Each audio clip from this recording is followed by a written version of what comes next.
Morning, everyone. Morning.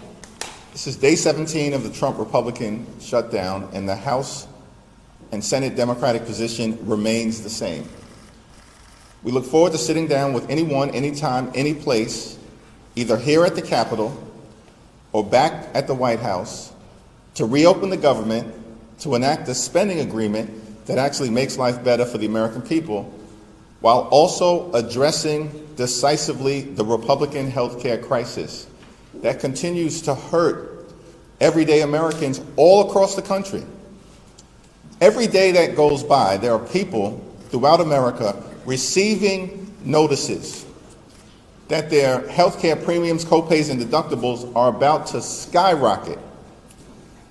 In the district in upstate New York, the North Country, currently represented by Elise Stefanik, there are couples who currently pay about $2,000 per year for their health insurance premiums because they benefit from Affordable Care Act tax credits.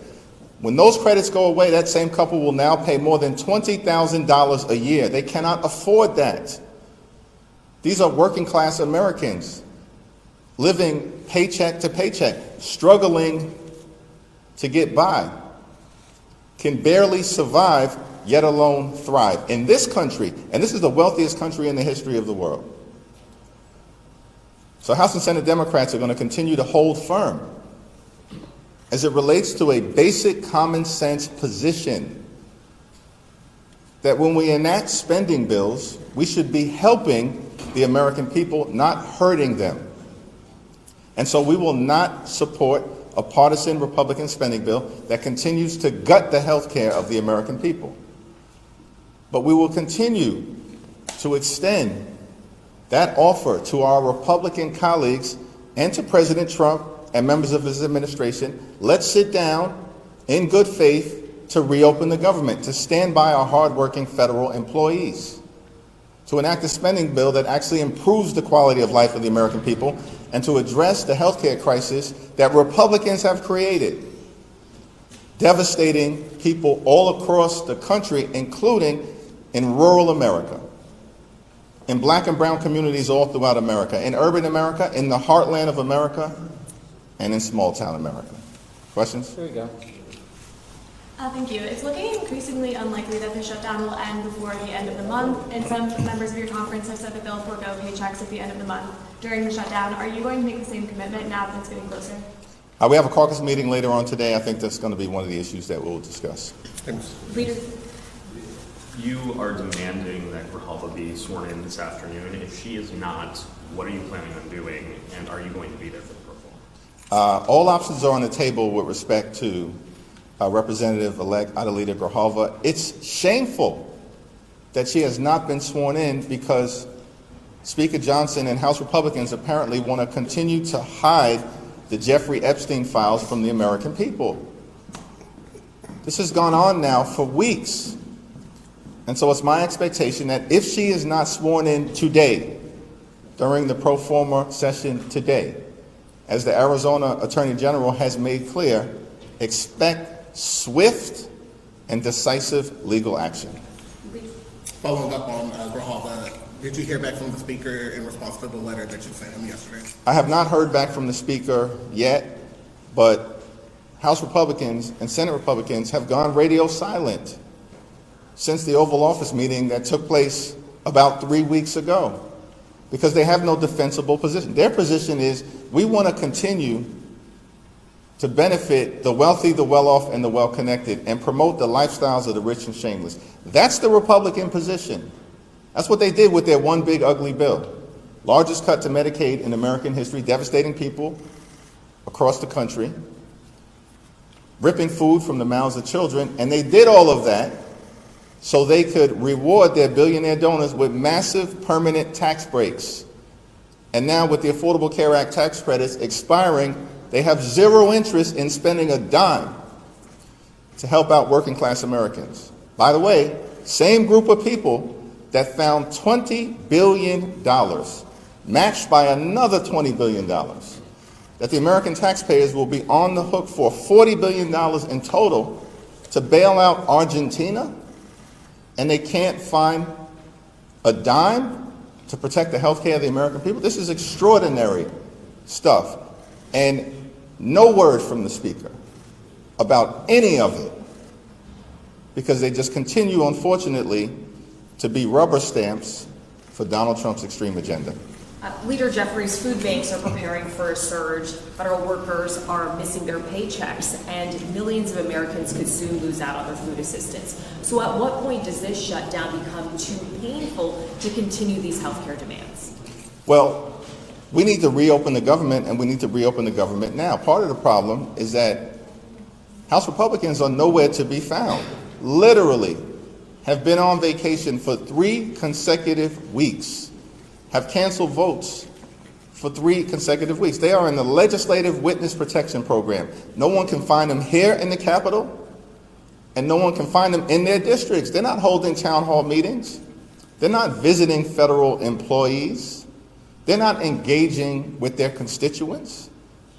They've been on vacation for 3 weeks, House Republican, in the middle of a shutdown. And so what we need is for them to come back to work so we can work this out, reopen the government, stand by our hardworking federal employees. By the way, the Trump administration this year, before the shutdown, has forced out over 200,000 civil servants. That's before the shutdown. So they've already been targeting viciously and maliciously federal civil servants, undermining the ability to provide services to taxpayers in an effective and an efficient way. And so cruelty has been the point for this administration. We know this because the OMB director said his goal was to traumatize federal workers and thereby traumatize the American people. That's their words. Paul? Do you have any information or update or anything about this bizarre happenings with flags and maybe one flag and a swastika and now potentially more flags?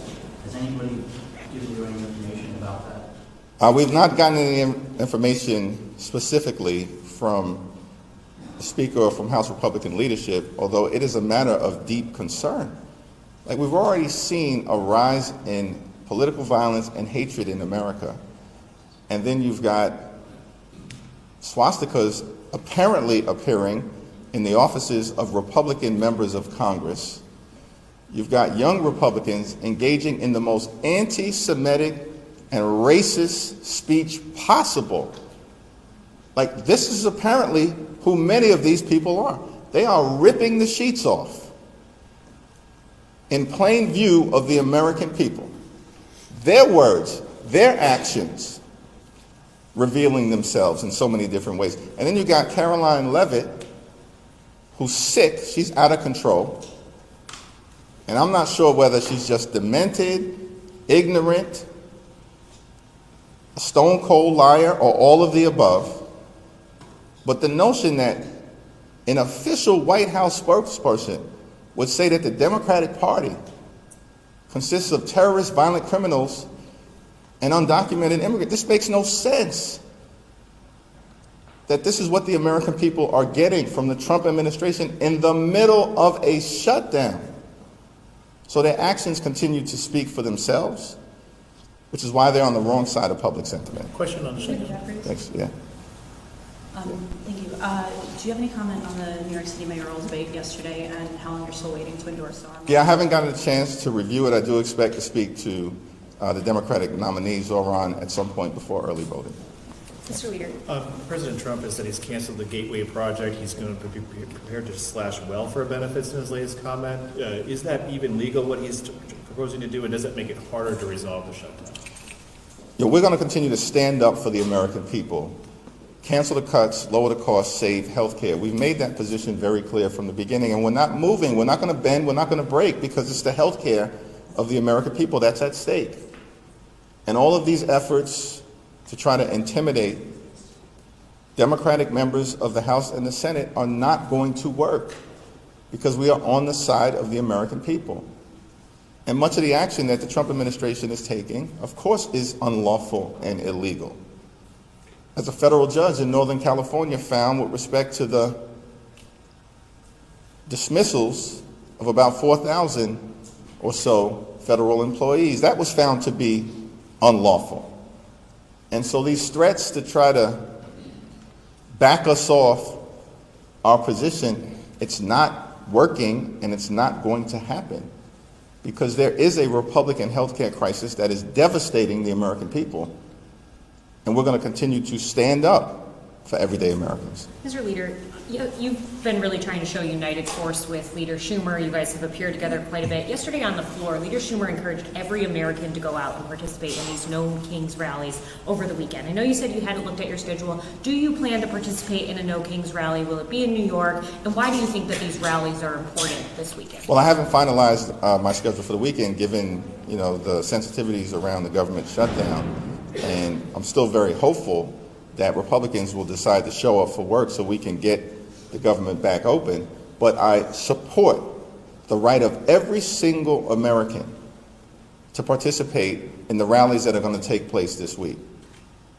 And showing up to express dissent against an out-of-control administration, that's as American as motherhood, baseball, and apple pie. That's the First Amendment. And the notion that this unhinged White House spokesperson would suggest that that's hateful. That's not hateful.